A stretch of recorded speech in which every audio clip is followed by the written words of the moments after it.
Okay, so what I thought I would do right now is a bit of go through my toolbox of what I use to create artwork. I won't talk about the source material this time. That will be for another video. So first, I have my cutting mat. Now in the past, I didn't actually use a nice mat like this. I used to just use the hardcover from whatever kid's encyclopedia that I would be using. And it's only in recent times I actually got myself a mat, and as you can see, I don't know if the camera can pick it up, it does need a bit of a clean down because it's got some of the glue on it. So this is the box I keep my knives and my scalpels and my cutting knives and my glue in.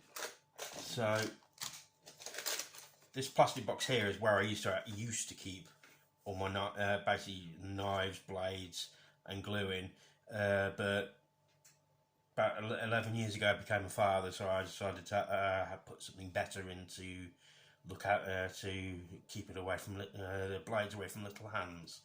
So, and these are what I used to use. I've still got some of them. So these are scalpels. So if you've ever seen the Art Pirate logo, you'll see the crossed scalpels. I just literally scanned in one of these and then played around with it on Photoshop. The reason why I don't stop using them for a bit is because the shop that I used to get the blades from shut down, and it's only some years later I ended up getting a new craft shop opened up in town. So, and they didn't sell those at first, but they sell them now. So once I've run out of what I normally use now, maybe I'll go back to the scalpels. But my main knife that I use is this one here, because I like the scalpels before because it had it's a very short handle, and the way the blade was pointed, I could actually see what I was doing pretty well. Because I used to use an old snap-off knife before I used those, but they weren't that good. So I have this, and this is now the kind of blade that I use. See where it's pointed there, so it's a very fine, short blade. So I've got a very good vision of what I'm doing, and it's nice rubber handle. So if you're cutting a lot, it's very good to have something nice and comfortable for you. And I've got a spare knife in here, some spares in here as well. Not with the rubber handle one. That was the only one of those I've got, but just in case, I've obviously got my spare extra blades, because they do blunt quite quickly depending on how much you do. Now the glue that I use is I don't know if this is only available in the UK, which is where I'm from, but I use Pritt Stick. I tried using other things when I first started. I tried using some kind of liquid glue, and that's great if you're using material from thick paper, that's fine.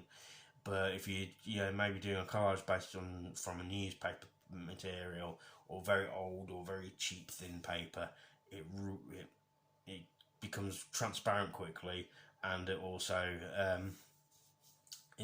wrinkles. So I stopped using that.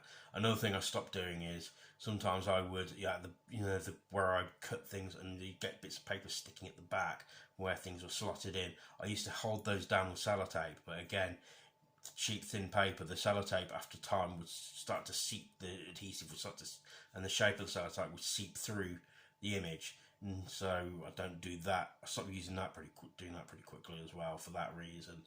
And so those ones I have to fix in Photoshop.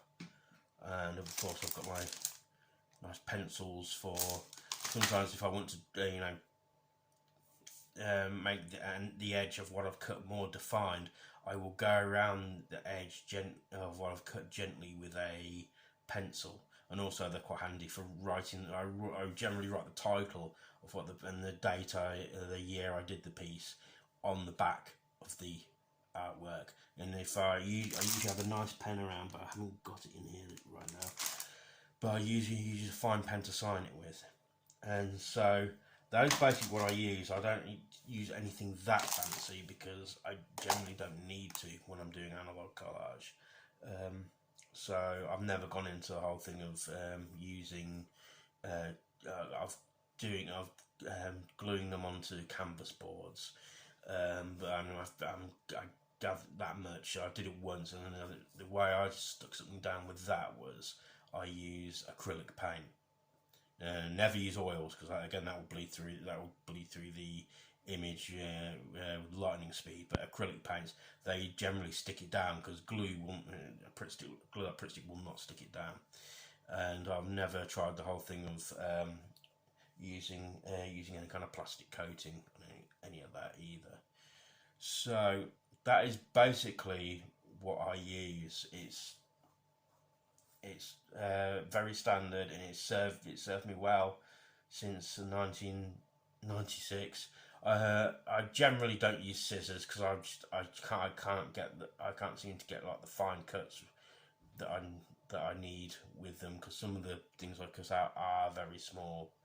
So kudos to the people who can actually do that. That's never been anything I did.